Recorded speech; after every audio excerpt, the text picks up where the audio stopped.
cut my palm open, blood poured out, and I wanted to prove to my father I wasn't a coward. But he didn't even flinch.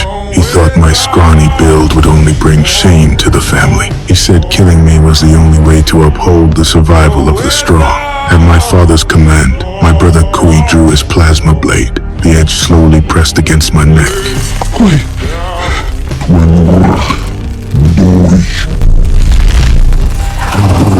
I closed my eyes, waiting for death. But in that moment, my brother suddenly slashed through the particle beam restraints binding me. Using the grappling launcher on my shoulder, he pulled me into the ship, then quickly activated the light shield, blocking my father's plasma cannon. Before I could even get to my feet, Kui sealed the hatch, isolating me in the safe zone. But my father saw this as weakness. Kui was no match for him. What's more, my father was one of the elite Yautja warriors, and he had a cloaking device. With the naked eye, Kui couldn't even see him. Within a few rounds, my father drove his wrist blade through Kui's palm. I watched, frantic. I tried desperately to open the hatch, but it wouldn't budge. I could only watch as my brother was badly wounded. My father showed no mercy. Like a beast that had caught the scent of blood, he raised his blade to finish Kui. Kui could have grabbed the plasma sword to fight back, but all he cared about was my safety. He gave up his own life, picked up his severed arm, and used its device to activate the ship's autopilot. He hoped I would reach the target planet, complete the hunt, and become a true Yautja warrior.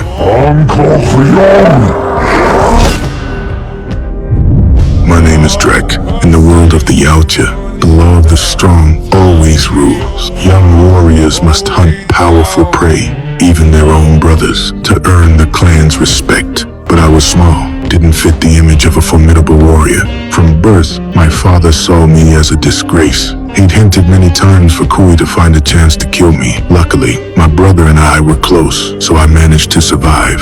But I had to prove myself, earn the respect of my people. I had to follow tradition, find prey powerful enough in the universe, and bring back its skull as a trophy to our home world. When choosing my target planet, I insisted on challenging the Lich, the undying beast on the Death World, a terrifying creature even my father feared. When he heard my plan, his contempt was absolute. He decided to kill this disgrace himself. This led to my protective brother dying at our father's hands. Before I could even plan my revenge, the ship's launch thrust threw me back. I blacked out instantly. After a long interstellar journey, the ship finally reached the vicinity of planet Gina. A violent impact jolted me awake. The viewport glass wouldn't hold much longer. I had no choice but to get into the escape pod for an emergency landing. Before I even hit ground, airborne predators spotted me as prey. I nearly died right there. At the critical moment, I quickly adjusted course and crashed awkwardly into the jungle. Overwhelming frustration brought back the image of my brother's death. Guilt and regret flooded through me. After a brief venting, I made a silent vow. I would bring back the Lich's skull and avenge my brother. But this planet was far more dangerous than I'd imagined. To survive, I had to learn to use every resource around me. Though my landing was rushed, my hunting gear was all intact. I had a collapsible plasma bow that fired ion beams with devastating power. An extendable spear, the signature weapon of the Yautja. My wrist guard concealed plasma boomerangs I could deploy anytime, and several explosive metal spheres. As I checked my gear, danger crept in. I didn't dare let my guard down, gripping my spear and staying alert. But the moment I focused on what was ahead, a strange tendril snatched all my gear from behind. The culprit was vine creatures hidden in the foliage. They could sense prey within a 30-foot radius through vibrations or body heat. They specialized in ambushing with barbed tendrils. I was careless for a moment, and it stole my spear. I had to activate my plasma blade to try and fight my way out. But the vine monster saw through me and knew how to work as a team. Catching me off guard, it suddenly yanked me to the ground, ready to deliver a killing blow. In desperation, I grabbed the plasma bow and fired back, barely saving my life. But facing the creature's relentless assault, staying would only mean death.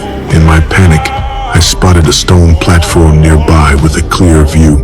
If I could climb up there, I might escape these tree-dwelling monsters. I immediately fought my way back, using the plasma blade to hack through the vine creature's tendrils. When the moment was right, I dodged an attack and sprinted up the twisted vines. I finally managed to leap onto the platform at the last second, reaching a safe zone beyond the vine creature's reach. But seeing the gorge below filled with scenes of survival of the fittest, I knew this planet's dangers ran much deeper.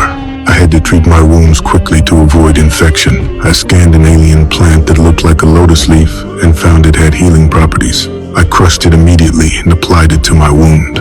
After a quick bandage, I noticed a bug crawling on the leaf. Driven by curiosity, I picked up the bug for a closer look. To my surprise, the startled explosive beetle suddenly began to swell violently, as if ready to take me with it. Having seen how terrifying this planet was, I became more cautious. Every step was careful, afraid of losing my life. Soon I reached an area where spike pods grew. These alien plants had plump fruits covered in spikes. Once they sensed vibrations, they'd shoot poison needles to paralyze prey. I moved gently the spike pods. Just then, a woman's cry for help came from a nearby monster bird's nest. I didn't react. The woman immediately switched languages, asking for help. Is this better? Universal translation. You hear Yautja, others hear their language. But before I could respond, a long-tailed vulture suddenly flew down from the sky. It deliberately grabbed stones and created vibrations around me, triggering the spike pods to shoot their needles. The woman warned me the spike pod needles contained a paralyzing toxin. If I let that creature keep agitating them, I'd eventually become its meal. Unless we work together, neither of us would leave this area. But in the Yautja dictionary, there's no such word as partner. I rejected her almost without hesitation, planning to fight my way out on my own. But the long-tailed vulture wouldn't easily let go of prey that had walked into its trap. It kept picking up boulders to stimulate the spike pods below to shoot needles. Gotta run faster!